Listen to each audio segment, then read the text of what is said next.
While watching my video on how to neutralize a panic attack, one of my subscribers asked if I could make a video specifically about panic attacks in public places.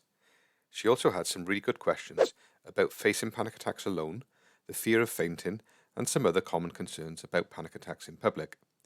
So this video is for Miss Me and My Cat and all those who fear panic attacks in public.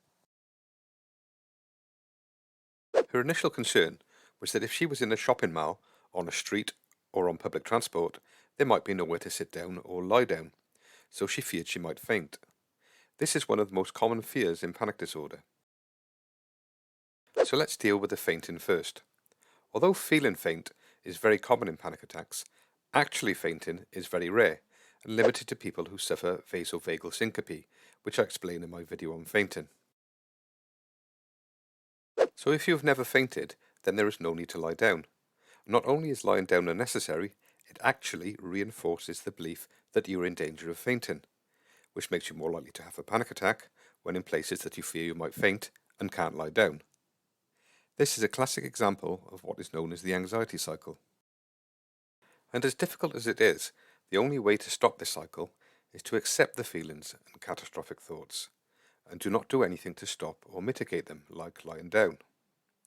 This is why my video on neutralizing panic attacks also tells you not to grip anything tight, and that includes holding onto your partner. Instead, it tells you to keep your hands at the side, feet on the floor, and muscles relaxed.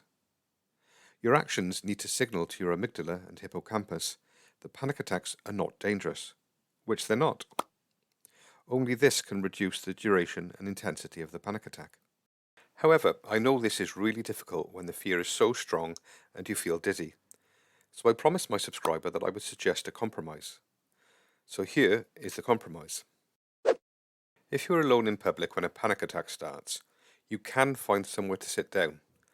But I want you to walk to that destination as slowly as you can. You need to send a message to the panic attack that I know you can't harm me, so I'm not going to rush. I'm just going to stroll to that seat and then let you run your course, because I know you can't hurt me. When you get to that seat, use that time productively.